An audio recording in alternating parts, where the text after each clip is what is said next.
आपल्या वरोरा तालुक्यातलं सर्वात मोठं गणेश मंडळ म्हणलं तर एकच नाव लक्षात येते, कल्पतरू गणेश मंडळ वरोरा. बस लोकांना फक्त एवढंच माहित आहे आणि जास्तीत जास्त त्याची स्थापना माहित आहे. पण त्यांच्या मंडळाची सुरुवात, त्यांच्या मंडळाने केलेले कामं, शून्यापासून तर आतापर्यंतची माहिती कधी कोणी माहितच केली नाही आणि प्रेझेंट पण केली नाही. तर नमस्कार मंडळी, माझं नाव साहिल आणि मी एक्सप्लोर करता वरोरा शहरातील गणेश मंडळ आणि हा एपिसोड पहिला ज्याच्यामध्ये मी किंग ऑफ वरोरा दाखवील. अनेक जण म्हणतात सन 1998 साली कल्पतरू गणेश मंडळाची स्थापना झाली, पण त्याआधीही ते गणेश मंडळ अस्तित्वात होतं. सन 1995 मध्ये विद्यार्थी गणेश मंडळ ANC कॉलेजच्या समोर निर्माण झालं. सन 1996 साली सायरे ऑटोमोबाईल आनंदवन चौक वरोरा येथे त्याच मंडळाने जागा बदलवून गणपती बाप्पा मांडले. दुसऱ्याच वर्षी 1997 ला आनंदवन चौकातच सुरेशजी आणि युवराजजी यांच्या टपरीच्या मधात असलेल्या जागेवर गणपती बाप्पा मांडले आणि पुन्हा एकदा जागा बदलवून सन 1998 ला कल्पतरू गणेश मंडळ म्हणजेच कल्पतरू गणेशोत्सव मंडळ वरोरा असे नाव देण्यात आले. ज्या मंडळाचे अध्यक्ष मोहम्मद सद्दीकोट, उपाध्यक्ष राजूभाऊ महाजन, सचिव पंकजी बोरा सोबत 20 ते 30 जणांचं मंडळ होतं,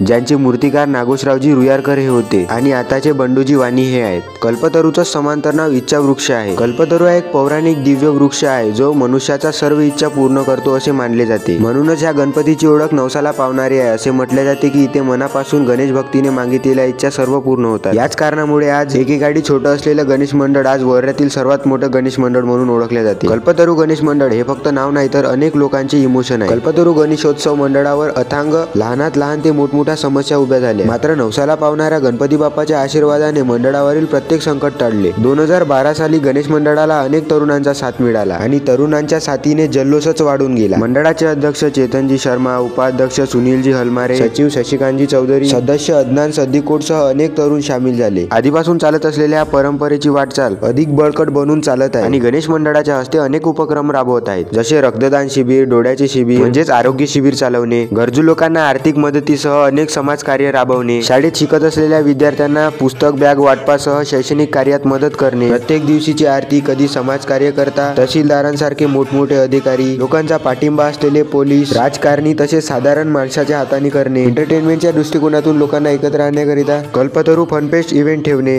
व्यवसाय हा शब्द निघाला तर वोकल फॉर लोकल जो समर्पित केला आहे लहान मोठा व्यवसाय करणाऱ्या बांधवांसाठी. ऑनलाईन शॉपिंगमुळे व्यापाऱ्यांना होणारा लॉस होऊ नये यासाठी उपक्रम, जे की कल्पतरू बाप्पाच्या आगमनाच्या दिवशी झाले होते आणि त्याच उपक्रमासह एक उपक्रम राबवण्यात आला, ऑपरेशन सिंदूर की झाकी, जे की ट्रिब्यूट होतं इंडियन आर्मी. सर्वधर्म समभाव करून एकत्रित लोकांना आणणारा हा मंडळ मंडळातील 50 ते 100 सदस्यांचाच नाही, मंडळाध्यक्षाच्या मते प्रत्येक भाविभक्तांचा सुद्धा आहे. माझ्या ह्या मिनी ब्लॉगचं प्रेझेंटेशन चांगलं व्हावं म्हणून कल्पतरू गणेशोत्सव मंडळाचे अध्यक्ष चेतनजी शर्मासह सदस्यगणांनी खूप मदत केली, त्याबद्दल मंडळाचे खूप खूप आभार. बरं, ब्लॉग कसा वाटला ते कमेंटमध्ये नक्की सांगा आणि लाईक करून मला फॉलो करून घ्या. अजून गणपती एक्सप्लोर करायचे आहे बरं.